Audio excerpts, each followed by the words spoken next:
Hi everyone, welcome to Smart Life Money. My name is Girl and this is Blackgram TV. This is where we recompense you for being smart.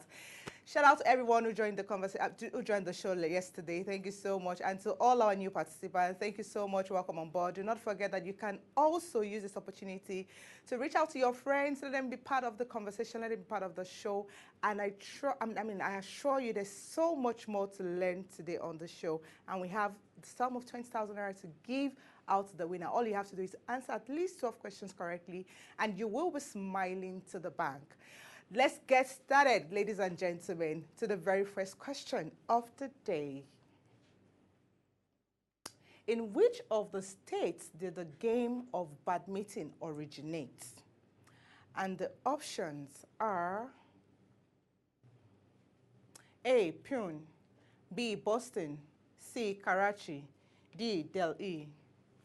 And the answer to this question is Pune. That's A. Moving on to the next question, everyone. Upper Williams designed a comedy show known as Dash. Let's reveal the options right about now. A, Night of 1,000 Laughs. B, Comic Relief. C, Crack Your Ribs. D, Night of Comedy. And the answer to this question is A, Night of 1,000 Laughs. Moving on to the next question of the day. In what year was the name vitamins coined? And the options to this question. A, 1936, B, 1952, C, 1912, D, 1927. Do not forget to invite your friends, subscribe to our YouTube channel, and invite as many as possible to be a part of the show. And we have a sum of 20,000 naira to give out to the winner of today's show. So moving on to the next question. The answer, 1912, sorry. The Nigerian female comedian who is known for his mimicry in childlike voice is Dash. The options, A, Maraji, B, Helen Paul, C, Lepasius Bosse, D, Tahoma. And the answer to this question is B, Helen Paul. Now let's reveal the next question of the day. Which of the games is associated with Madeka Cup? The options are A, football, B, golf, C, badminton, D, hockey. The answer to this question, A, football. Okay, moving on to the next question, 6 more questions to go after this one. Basket Mouth, the comedian, is a dash. The options are A, Glow Ambassador, B, Peak Ambassador, C, MTN Ambassador, D, Airtel Ambassador. And the answer to this question, A, Glow Ambassador. Okay, at this point, we'd like to go on a quick break. When we return, the show continues. So everybody who is participating, big shout out to all of you. I see you guys. Do not forget, we'll start dropping in recharge cards into the comment section. So if you are the lucky winner of any of these recharge cards, please acknowledge and we'll appreciate you. We'll be right back after this break. Please don't go away. Meanwhile, you can use an opportunity to also invite your friends. Very important. Let them search for Blackgram TV on YouTube and join the conversation. Let them click like and subscribe to our amazing content. I'll be right back after this break. Kagame's can-do mindset has put Rwanda on a growth trajectory thanks to the Made in Rwanda strategy in a bid to promote consumption of locally produced goods as well as stabilize the local currency. One notable sector to benefit from this is tech. 2 Made in Rwanda smartphones are the latest feather in the cap for Rwanda. The phones, called Mara X and Mara Z, are the first Made in Africa models, while smartphones are assembled in other African nations like Egypt, Algeria, Kenya, and South Africa. Those companies all import the components. In Rwanda, they manufacture the phones from the motherboards to the packaging, all done on Rwandan soil. In order to enhance medical care across the country under the stewardship of Kagame, Rwanda recently started a drone delivery service which will help in the transportation of medical supplies in far-flung areas of the nation in efforts to revolutionize the country's medical sector. The Rwandan leader is big on intra-African trade and regional integration in the 6-member East African community to foster a regional market of over 200 million citizens. In 2018, Kagame took on US President Donald Trump over trade. He slapped a ban on importation of used clothes from the United States, pitting the world's largest economy against Rwanda. Kagame stuck to his guns, saying the move will protect Rwanda's local garment industry he knows can create thousands of jobs locally. A darling of the development community, critics say that while the regime has maintained peace and economic growth, it has also suppressed political dissidents through pervasive surveillance, intimidation, and suspected assassinations. However, scholars have also shown that the fast-growing East Asian tigers benefited from a form of state-directed capitalism. Scholars have also coined the term Kagamenomics in a bid to analyze this apparent paradox of strongmanship in relation to development. The third factor to consider when judging a first world country is the Human Development Index. Rwanda is still a work in progress, but when you look at where the country has been, where it is now, and the record-setting time it has taken to get there, the nation is definitely on the fast lane for success. According to the 2019 World Bank Doing Business Index, Rwanda is the 29th easiest place to do business in the world, the only low-income country in the top 30, beating far richer countries like the Netherlands, which ranked number 36, Switzerland ranked number 38, and Italy, which posted number 51. The most recent Corruption Perception Index by Transparency International ranked Rwanda the third least corrupt country on the African continent, only behind the Seychelles and Botswana, which are some of Africa's richest countries according to the gross national income. Since 1994, Rwanda has made resounding progress. Life expectancy has risen from 48 years to 66 years. The mortality rate for children dropped from 152 per 1,000 live births to 42, and its parliament leads the world in female representation, with 64% of its seats held by women. Also, 4 of the nation's 7 Supreme Court justices are women, including the Deputy Chief Justice. These 3 factors, GDP, political stability, and Human Development Index, however, have been under debate and controversy for a long time. There is an argument to be made that several first world countries also have poverty-stricken regions, areas with conditions comparable to those used to describe third world countries. Basically, they are living in a first world with third world standards, or the complete reverse of people living in a third world with first world standards. Rwanda is a classic example. There are many facets of growth where Rwanda can draw inspiration and benchmark with Singapore to bolster economic growth. Time frames matter when attempting to understand how long it takes to make the transition. Examining the economic trajectory of some countries between 1960 and 2020 suggests that it can take about 40 to 50 years to turn a country from third world to first world. Though Rwanda is making an all-out concerted effort to turn into another Singapore through following Singapore's footsteps, some challenges lay ahead. Critics argue that Rwanda is lacking some of Singapore's advantages and may take longer to replicate Singapore's success. Singapore has access to the sea with the world's busiest port. Rwanda is landlocked. Singapore has one of the world's best education systems. Rwanda is currently transitioning from an agrarian population to a knowledge-based economic system. Singapore is in a stable political neighborhood, while Rwanda's neighborhood faces volatile regional politics. Despite the myriad of challenges, Rwanda's indicators are still beyond impressive. Singapore went from being a third world country to a first world country in just 60 years. As a matter of fact, the country's GDP grew from $700 million in the 1960s to $325 billion today. Rwanda, on the other hand, has taken great strides just 25 years since the genocide. Of course, Rwanda, an $8.4 billion economy, is still far from the prize of becoming a most developed country, but it is definitely ticking all the right boxes. With sustained economic growth, Rwanda undoubtedly is on the fast lane to be one of Africa's first countries to transition into a first world country.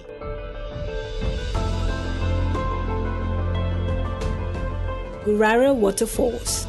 Gurara Waterfalls is located in Gurara, a local government area of Niger State, north-central Nigeria. The Gurara Waterfalls was reportedly discovered in 1745 by a Gwari hunter called Buba, as he was traveling from Zaria to hunt for animals. Gurara Waterfalls sits between Suleja and Minna in Niger State, about an hour's drive from Abuja. The waterfall spans about 300 meters across and drops 50 meters below. Ungwa Pine Forest. The Ungwa Pine Forest, a pine forest near the center of Enugu, the forest hosts a limestone cave sculpted with a small waterfall that forms a shallow pool at the bed of the cave. Ungwa Pine Forest is located in Old Enugu Onitsha Road, Ungwa Asa, Nigeria. The forest is a treat to watch as it is considered a great scenic beauty. There is a dozen of fascinating caves built from limestone, which are nothing but God-gifted to the local people of the region. Ungwa Pine Forest attracts many local as well as international tourists. There is also a pool formed at the base of the caves through the natural waterfall. The tourists come here to enjoy and relax. Osun Osogbo Sacred Grove.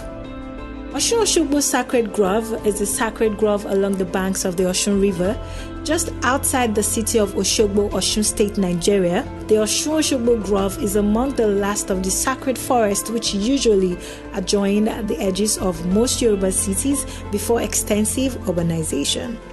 In recognition of its global significance and its cultural value, the Sacred Grove was inscribed as a UNESCO World Heritage Site in 2005. Sukur Cultural Landscape. Sukur Cultural Landscape is a UNESCO World Heritage Site located on a hill above the village of Sukur in Adamawa State of Nigeria. It is situated in Mandara Mountains, close to the border with Cameroon.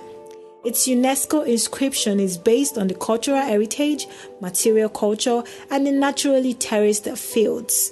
Sukur is Africa's first cultural landscape to receive World Heritage List inscription.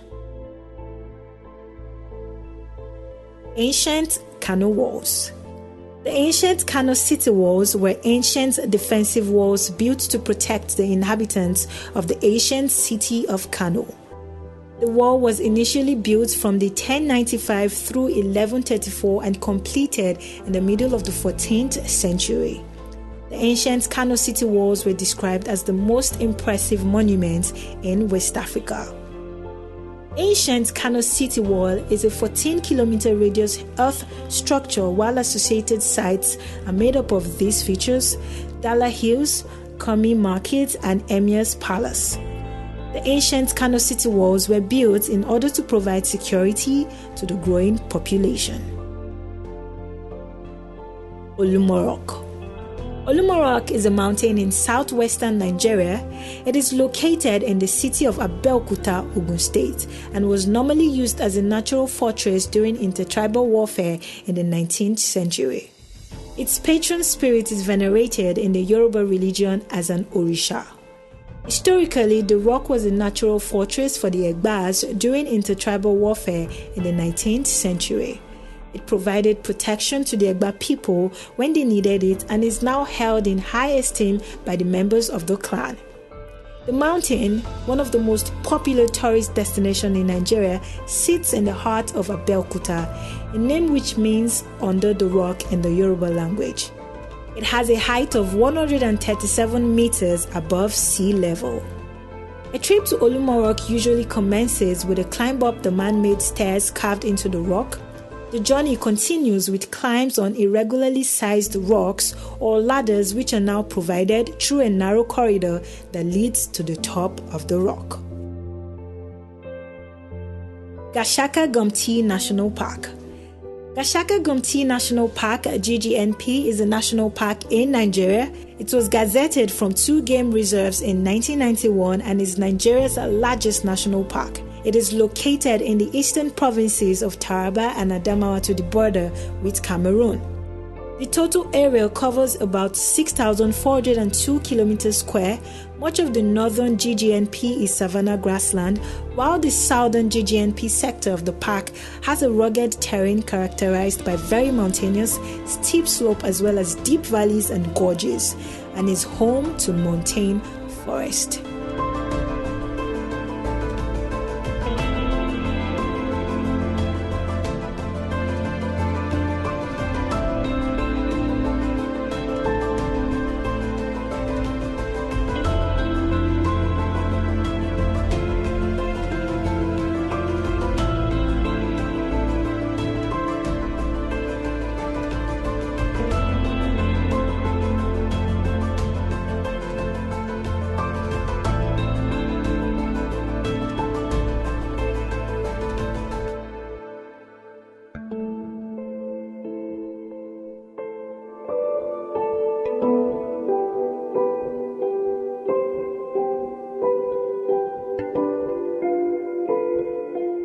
Most beautiful cities in Africa.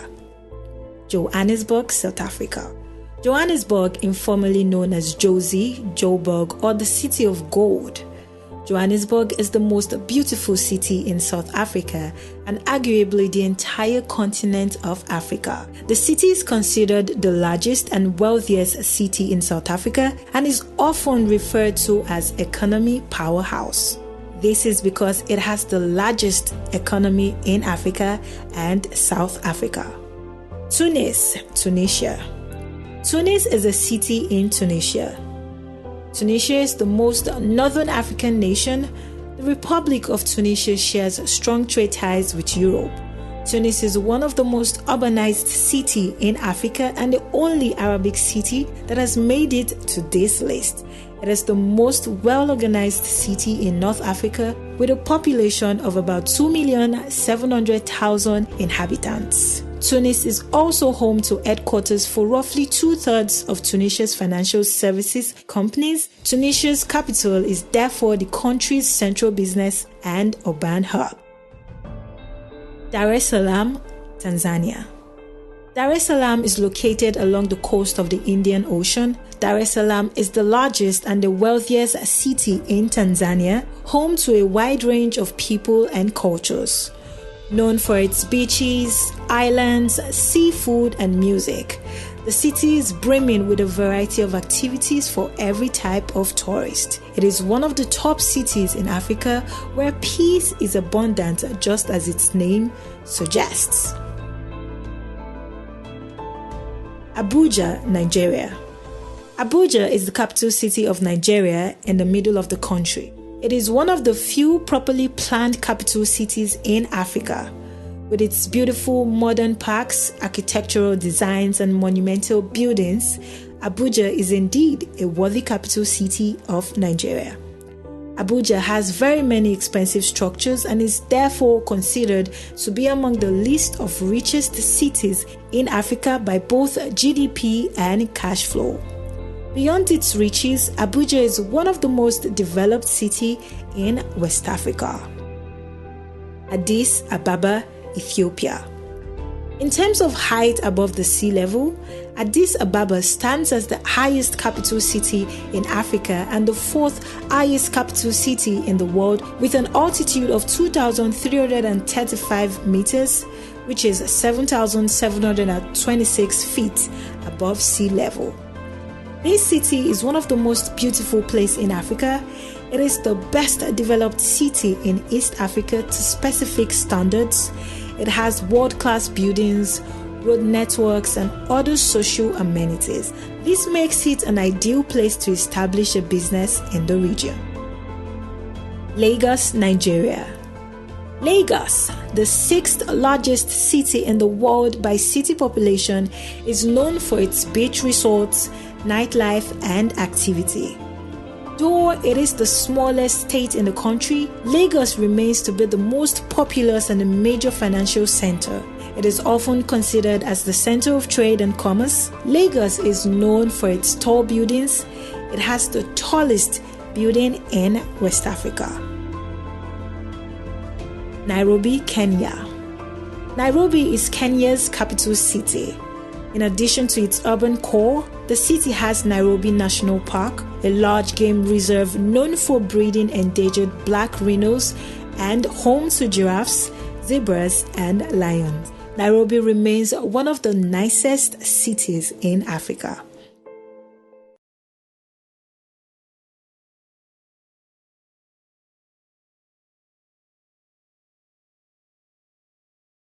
Welcome back, everyone. In case you're just joining us, this is Smart Life Money, where we recompense you for being smart. And you have 12 questions to answer correctly to be a winner on the show. And we'll give you 20,000 naira. You will definitely smile to the bank. My name is Dara once again. And moving on to the next question. But before then, I'd like to say shout out to these guys who have been participating. Adidamolade Shino, I see you. One of our regular participants, Ben Morgan, Ellis Footwear, Falano, and I think one other person, I would definitely get your name before the end of the show. Thank you so much, guys. Do not forget, you can still invite your friends to be part of the show. Moving on to the next question of the day. Wale Soyinka, a writer, won the Nobel Prize in Literature in dash. Now let's reveal the options. A, 1950, B, 1987, C, 1989, D, 1986. And the answer to this question is 1986. Let's go straight to the next question.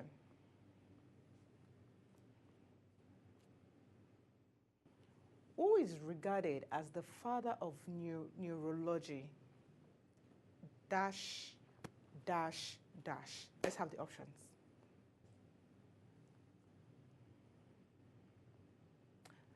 The options: A, Ben Carson, B, Franz Joseph Gall, C, Thompson Lee, D, John Martin Charcot. And the answer to this question is,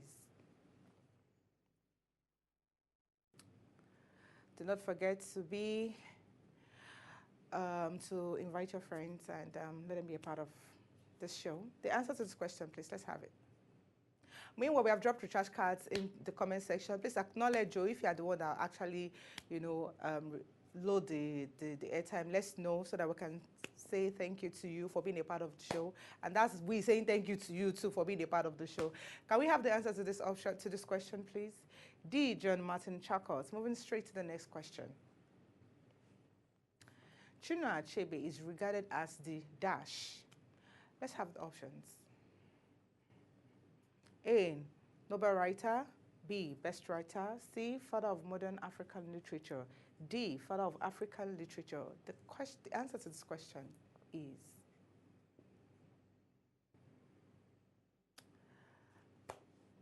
let's have the answer.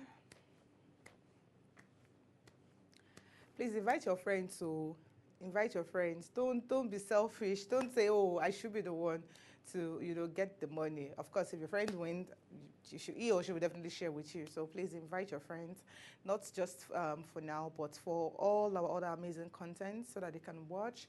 Let them subscribe to our YouTube channel and like, comment, and share. We have the answer finally to the question. C, father of modern African literature. 3 more questions to go, guys. Let's go straight to the next. The maiden edition of Night of 1,000 Laughs was held in dash. Can we have the options, please? A, 1995, B, 1993, C, 1999, D, 1998. Can we have the answer to this question? More recharge cards will be dropping in the comment section, so please get ready to win that and acknowledge.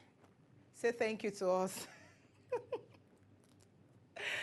All right, guys, let's reveal the answer to this question.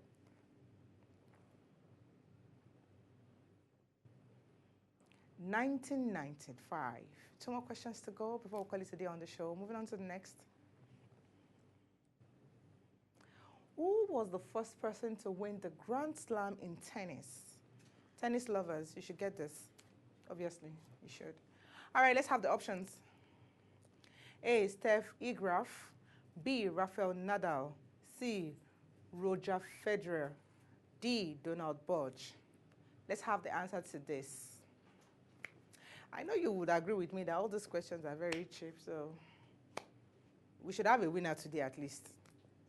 And the answer to this is D, Donald Budge. And the final question for today, ladies and gentlemen, is, let's have the next question, please. Who discovered blood group O? Who discovered this? Let's have the options on our screen right now.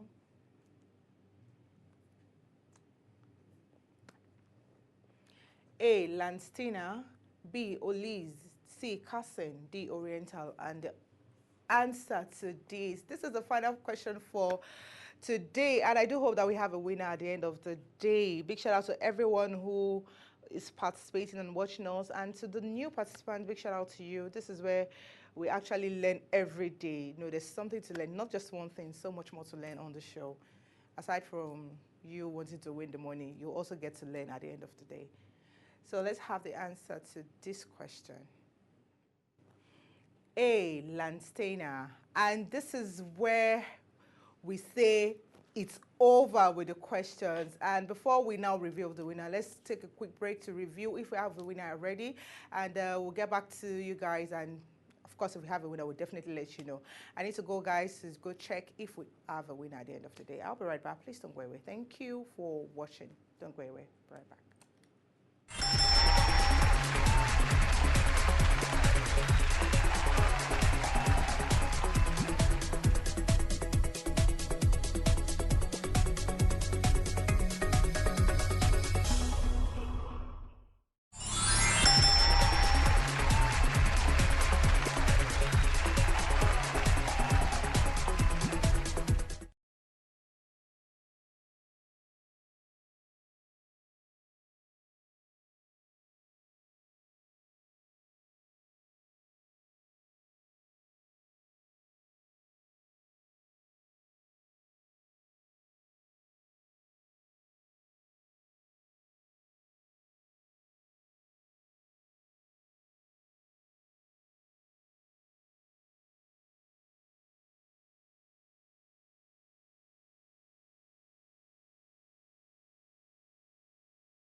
Welcome back, everyone. Sadly, oh my goodness, there is no winner on today's show. But I need to also make this known to you guys. Very, very important. These are the rules of the game. You have to be fast when answering the question. Some of you hold on till wait till I reveal the answer, then you start dropping your answers. No, that's not acceptable. You have to be very, very smart about it, and you have to answer tough questions correctly. That will enable you to be a winner. Do you understand? So please, tomorrow is going to be another interesting one. And of course, I'm sure that you learned one or two things today on the show. And you also won recharge cards for yourself. Thank you so much for being a part of the show. My name is Digga once again. Till I come your way again tomorrow, same time, same station. I love you so much. Keep staying safe. Bye.